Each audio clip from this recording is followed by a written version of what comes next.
เขาเลยซอกเฮ็ดเวียกเฮ็ดงานไม่ได้เลยคือว่ามาเฮ็ดนั่นนี่เบิ่งมาโทรศัพท์ไอยุดไว้ก่อนมาไอไปแป้งให้มาไอยุดไว้ก่อนใส่ซากเด้ใส่ซากอยู่ใส่ใส่ซากเด้หัวมันเด้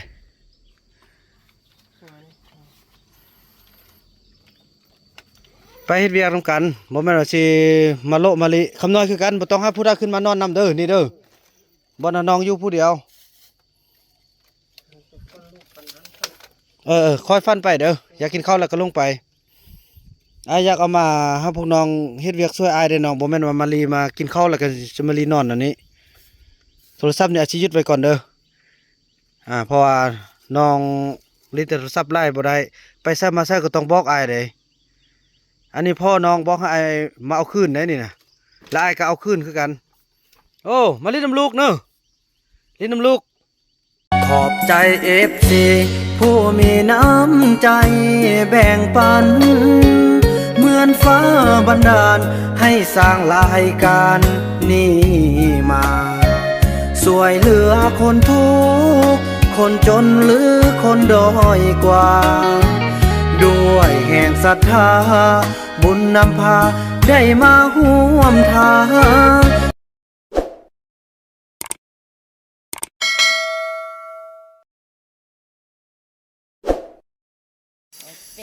พี่น้องเอ้ยสบายดีท่านผู้ชมเนาะคลิปต่อไปพี่น้องต่อจากคลิป EP ที่แล้วเนาะเข้านี่แห้งบ่มักเท่านั้นแต่ว่าคลิปนี้ก็เจนมันบ่าวบุญนำจะได้ไปเลาะนำเบิ่งบ่อส่งกันเห็นนอนเล่นโทรศัพท์น่ะโทรศัพท์สิยึดไว้เลยพี่น้องเอ้ยเพราะว่ามันลายมือแล้วเนาะไอ้เนาะเฮ็ดแบบนี้น่ะกินข้าวแล้วก็มันลิฟตั้งแต่เช้าพี่น้องลิฟบ่เห็นบ่หวานบ่เอาเฮ็ดเป็นนึงก็แล้วน่ะที่แล้วมีหยังมีแต่ปูสาดซื่อๆปูสาดนะ2 นาทีก็แล้วเด้อไอ้นู่นเด้อเฮ็ดนำไอ้เฟืองเด้อไม่เอาโอ้ซาลีบอกให้ไม่ทับเพชรอาบน้ำเด้อน้องจะไปนำเฮ็ดพากันเฮ็ดอาเด้อซาลีบอกให้ไปอาบน้ำเอาแชมพูทูมันเหม็นมันอาบน้ำแล้วนี่อาบเอามาเซ็งอาบลงสีได้บัวไปไม่ทับแพทย์เป็นประจำเดือนบัวตี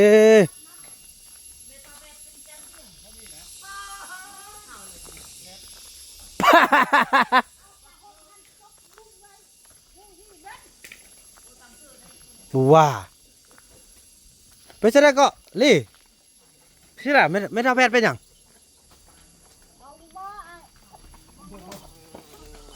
ให้กี่แก้วไปเบิ้งหนึ่งเม่นเนอะไปซะแล้วเป็นประจำเดือนตัวอายุ80-90นี่สิไปเอาประจำเดือนสานกไปเบิ้งดูอันนั้นเป็นเวียกของผู้หญิงพี่น้องเอ้ยมั่วเรือกันนั่นก็มีปัญหาตีสันสิ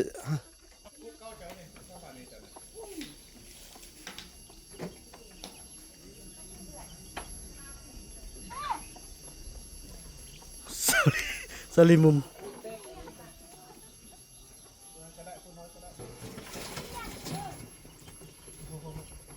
บ่มีหยังเลยน้อง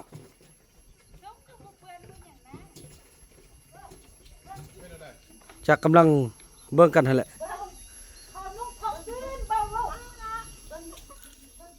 โอ้ยพี่บ้านนังลี่น่ะอายุจนเซียน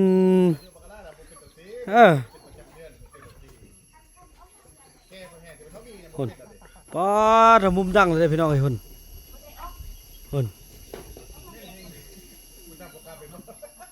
คนละเวียกกันละ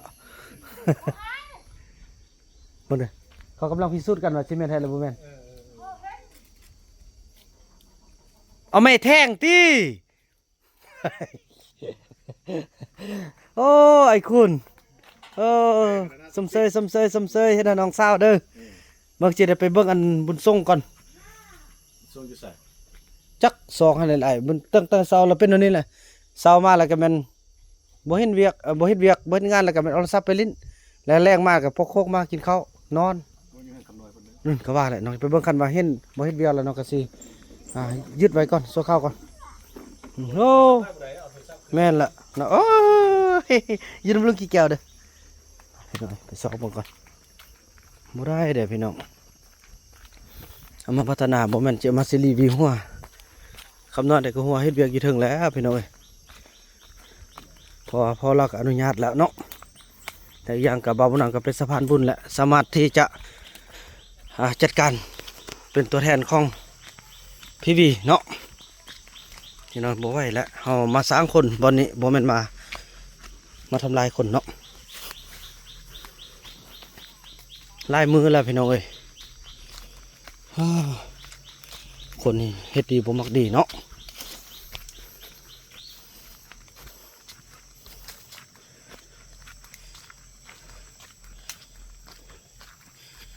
นี่ก็บ่อยู่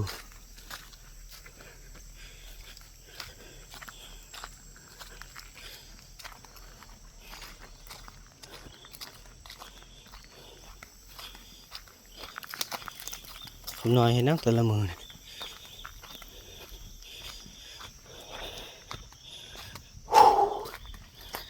เข้ามานักเดียวก็เมื่อยแล้ว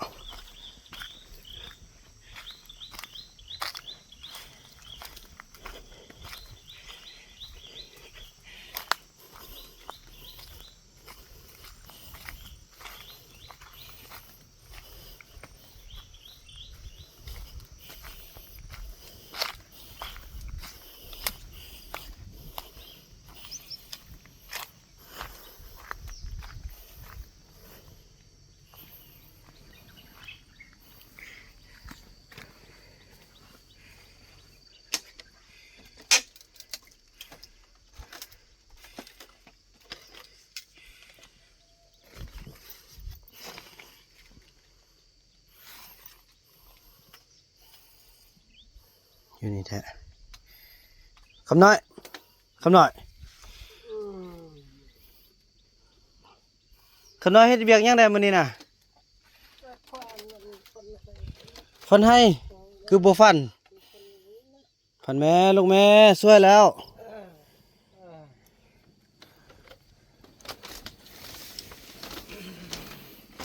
ก็เฮ็ดหลายเติบแล้วเด้เนาะ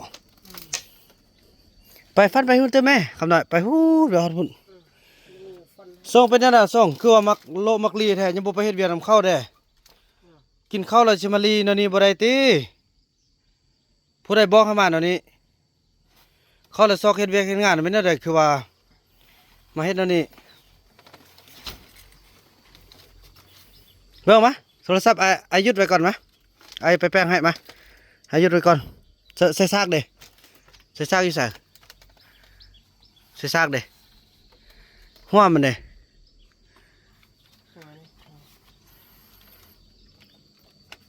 ไปเฮ็ดเวียกนำกันบ่แม่นว่าสิมาโละมาลิคำน้อยคือกันบ่ต้องหาผู้ใดขึ้นมานอนนำเด้อนี่เด้อบ่น่ะน้องอยู่ผู้เดียวคอยฟันไปเด้ออยากกินข้าวแล้วก็ลงไปอยากเอามาให้พวกน้องเฮ็ดเวียกช่วยอายได้น้องบ่แม่นว่ามาลีมากินข้าวแล้วก็จะมาลีนอนอันนี้โทรศัพท์นี่อาจสิยึดไว้ก่อนเด้อเพราะว่าน้องลิ้นแต่โทรศัพท์ไล่บ่ได้ไปใช้มาใช้ก็ต้องบอกอายเด้อันนี้พ่อน้องบอกให้อายมาเอาคืนได้นี่นะแล้วอายก็เอาคืนคือกันโอ้มาลิ้นน้ำลูกเนอะลิ้นน้ำลูกโอ้เมื่อยพี่น้องขึ้นยางขึ้นมาลิ้นน้ำลูกไอ้ของเราคือกันมื้อนี้อันทางนั้นไปเด้อทางไปพุ่นเด้อก็ได้พอมื้ออื่นอาจจะเอารถจกมาจกนี้โอ้ยหุ่นแล้วก็จกห้องน้ำจกห้องน้ำแล้วก็ดูดน้ำขึ้นไอ้ส่งนี่พยายามเปลี่ยนแปลงตัวเองเฮ็ดระบบปากจะไปใส่ระบบไปนี่ไอ้บ่มักเด้อสิไปจ้างไปย่างอยู่ใส่กระบอกไอ้แด้เป็นห่วงยันเกิดลมหายตายเจ็บได้ให้มันฮู้กันโอ้นี่อยากไปใส่ระไปอยู่ละมิดนี่บ่ได้เด้อน้องแม้ผู้อื่นเขาเฮ็ดเวียกหมดกินข้าวแล้วเขาเฮ็ดเวียก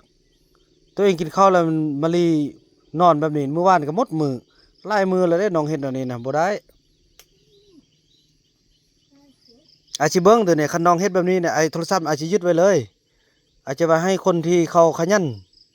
เงินซื้อได้อันนี้นะกว่าเพิ่นจะได้เงินมาซื้อให้พวกน้องนี่เพิ่นก็ต้องได้ใส่เหือใส่แห้งแหลก ลิ้นเป็นโมงเป็นเวลาโอ้บ่แม่นว่าสิลิ้นตลอดลิ้นจนเสียเวียกเสียงานบอกลูกแด้เด้อไปซะกะให้มันเบิ่งเวียกเบิ่งงานแด้เด้อ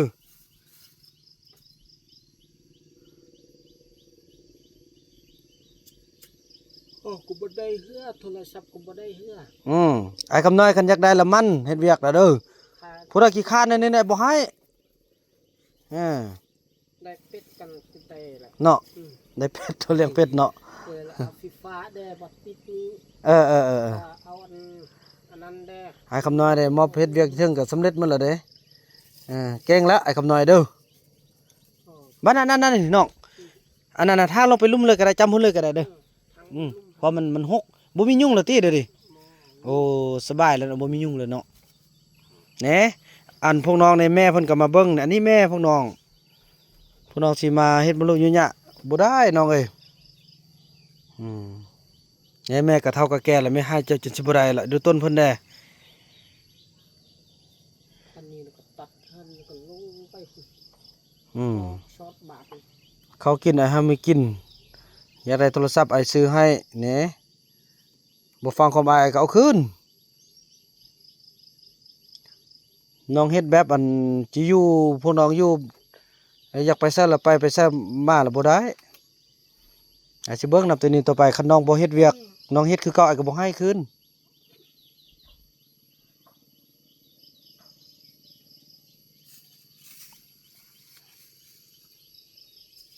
คนเว้าแล้วบ่ปากนี่ยากพี่น้องเอ้ยเนาะแบบนางจอมคือกันเว้านี่บ่ปากยงคือกันบ่ปาก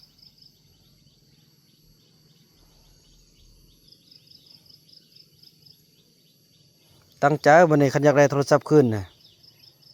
คันบ่อยากได้แล้วก็เฮ็ดซะได้คันบ่อยากได้บ่เฮ็ดเวียกก็บ่กินข้าวอีกบัดนี้มันแนวนั้นไดโทรศัพท์เฮาบ่อยากได้แล้วเฮาบ่เฮ็ดแล้วมันเว้าเรื่องข้าวเรื่องน้ำพุ่นบัดนี้ซอกกินเอง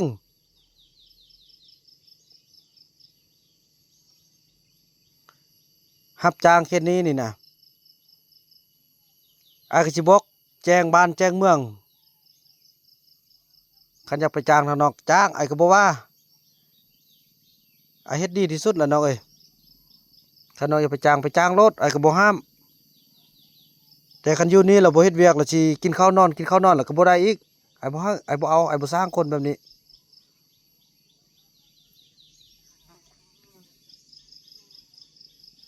คันน้องอยากหนี้น้องคิดว่าสิหนี้ไปนาแว่นน่ะเดี๋ยวนี้ก็บ่รับน้องแล้วน้องบ่มีสมุนครัวน้องบ่มีฮ้อบ่มีเฮือนหยังน้องสิไปอยู่ไสเขาไล่น้องหนี่ออกจากเฮือนจากบ้านแล้วนะเดี๋ยวนี้น่ะสมุนครัวตัวเองบ่มีเฮือนตัวเองบ่มีพ่อแม่อยู่นี่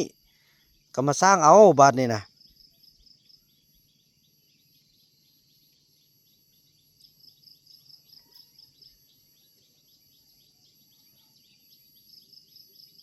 ฟันมาช่วยแล้วก็ฟันตัวนั้นล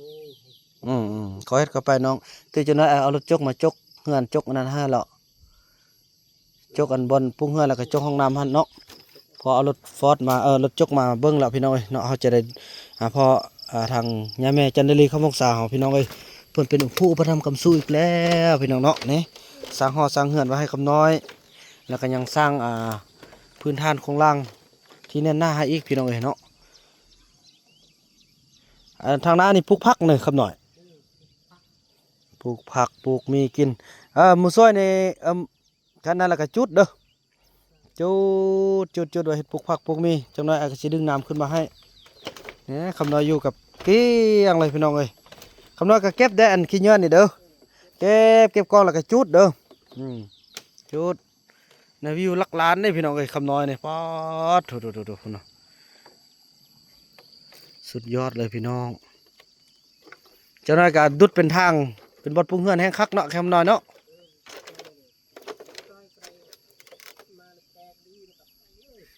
ดุดไปเลยพี่น้องไอ้เนาะจะดุดไปพุ่นละ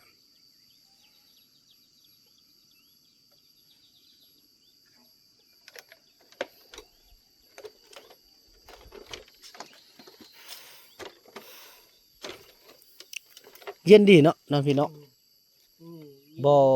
ยังบ่มีแต่น้ำเนาะบ่มีน้ำอาบแล้วก็บ่มีห้องน้ำจังน้อยอาจสิแบ่งหวดแบ่งถ้วยแบ่งบ่วง ไอ้ส่งนี่บ่ต้องหาขึ้นมานอนนี่เด้อเพราะว่าเฮือนเขาเจ้ามีอยู่ลุ่มแล้ว อันนี้มอบเฮือนไอ้คำน้อยเด้อ นั่นนี่ อ่า คำน้อย บ่ต้องมานอนลีบ่ต้องมาอันนั้นคันว่ามื้อใดว่างจะขึ้นมาเล่นก็เล่นแต่สิมานอนมาลีนอนนี่บ่ได้บอกอ้ายเด้อ ก็บอก อ๋อพี่น้องยังน้ำเด้ออดทนเติมจักหน่อยได้ห้องน้ำแล้วก็สิดึงน้ำขึ้นให้เด้อพอแม่จันทลีเพิ่นสิจก น้ำบาดาลอีกบ่อหนึงพี่น้องอยู่ทางนั้นพุ่นแหละแต่ว่าบ่าวบ่นำได้ติดต่อหาผู้ที่จกแล้วเพิ่นว่าเพิ่นขอให้เป็นประมาณเดือน11 12พี่น้องเพราะว่าอันนั้นเนาะเพราะว่าฤดูฝนแล้วมันบ่รับประกันพี่น้องเอ้ยเจาะต้องเจาะฤดูแล้งอันนี้ฤดูฝนแล้วเพิ่นว่าบ่รับประกันเนาะแต่ว่าได้ยินข่าวดีจากย่าแม่เฮาแล้วเนาะจะช่วย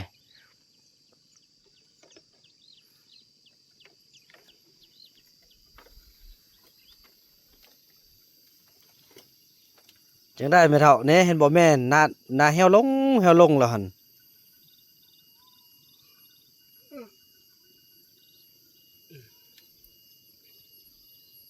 ทมิดกะดุกะมันอีติกกะมักเดี๋ยวนี้อีติกกะบ่มักแล้วเดี๋ยวนี้น่ะส่งน่ะอีติกบ่เอาแล้ว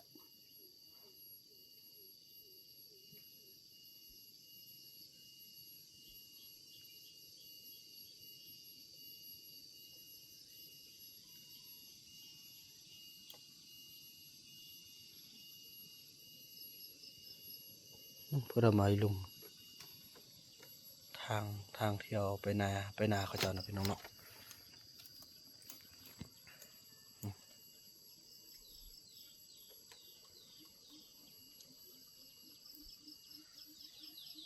ฟ้าลมพัดเย็นสบายแท้พี่น้องที่นี่นั่งนี่โอ้สุดยอดเลยเนาะคนได้เที่ยวส้มหมู่บ้านได้เที่ยวส้มคนไปให้ไปนายำกบยำเคียดยำหนาไหมพี่น้องเอ้ยสุดยอดกันเลย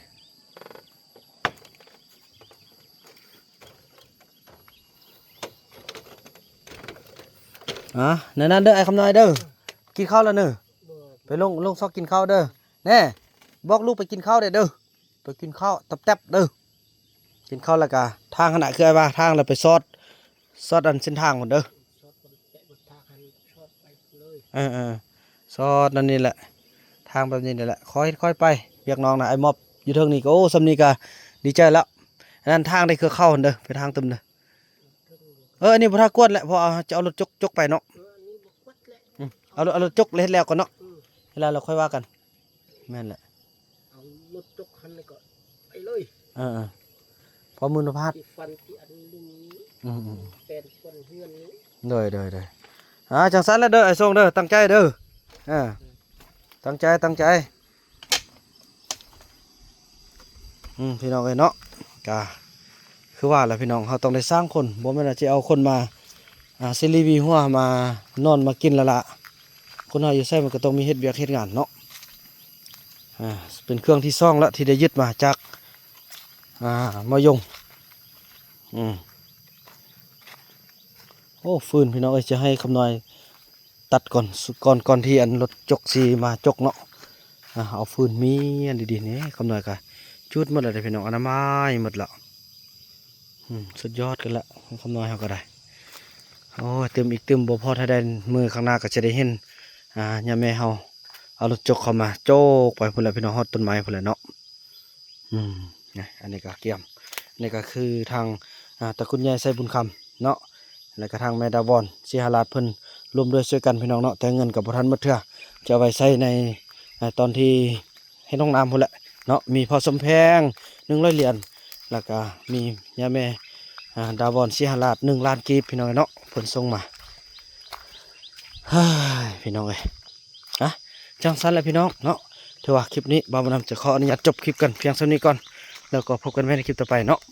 คลิปนี้บ่าวบุญนำขอกล่าวคำว่าสบายดี